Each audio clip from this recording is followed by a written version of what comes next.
This is Selena with the upcoming. Thank you so much for taking time out of your day to speak with me today.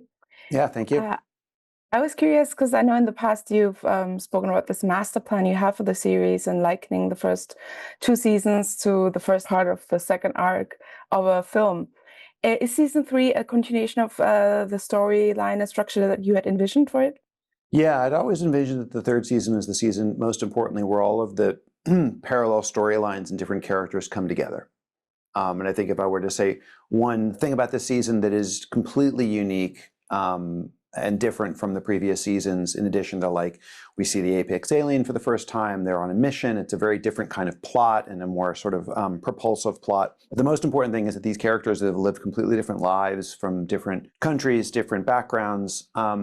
They have to come together as a team. And that is what I had envisioned from the very beginning, is that we'd spend time, real time with them in the first couple of seasons so that the audience came to know them and care about them. And then we would slam them together in the third season. Yeah, and now that they're coming together, how did you approach these global perspectives coming together to a more, I guess, unified narrative? How did you approach that?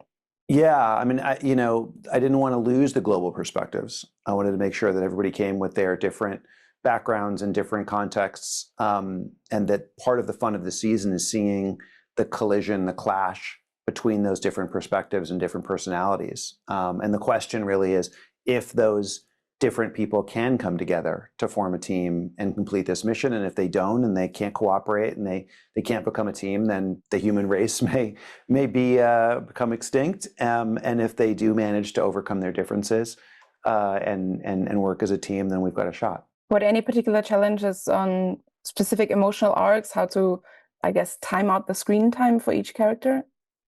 Well, I think the challenge of doing any kind of ensemble story is managing the screen time and really managing the emotional stories for the characters. Sometimes it's not about screen time. Sometimes it's about the power of the moments that they're given.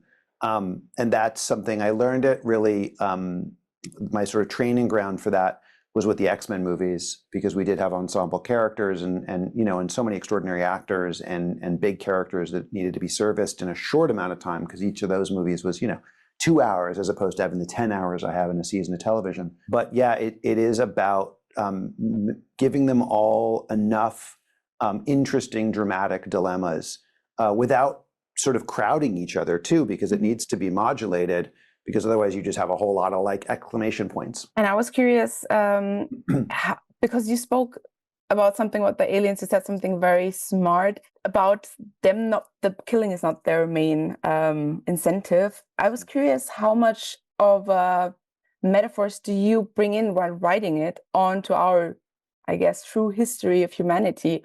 Or is this something that's left specifically open for the audience, the metaphors, and you approach it rather literally when you write it? It's a really interesting question. In terms of the alien invasion, I approach that so that the audience can interpret it any way they want, whether it's colonization or whatever you could sort of graft onto it from history. But I would say that thematically for me, the show is about people, human beings, who feel alienated in this world, that they themselves feel like they're aliens when we meet them, and still in many ways over the span of seasons haven't fully settled into the world. And then I think that there's a universal feeling for all of us that we don't totally fit in. We're always trying to find our way in, and that's kind of why we form families. It's why we form friend groups, to try to feel like we fit into something that is part of the larger community, society, civilization. So that for me is the alienation part, is a very intended and hopefully felt metaphor in the show. Mm-hmm. And lastly, because I'm almost out of time, but I do want to ask about Eric Lange. I feel he's such a secret weapon to anything he's in. I was so excited to see him come on to this. Could you talk a little bit more about his edition? Yeah, I'm so glad you asked. I'd worked with Eric Lange on Sugar, which is a show that I produced, and he was the one of the villains in that, and he was extraordinary. And so I was really just wanted to find something else to work with him on. And this character of Hollander, when I wrote it, I just immediately thought about him. He brings so much fun to what he does, like really subtle fun. It's not over the top. He knows how to just bring just enough like reality and humanity, but also lightness of touch and irony.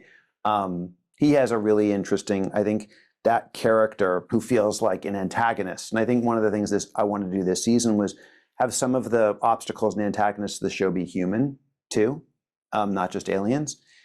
He brings something to the show that's just different than we've seen before, like an authority figure who really is a bad guy in a sense.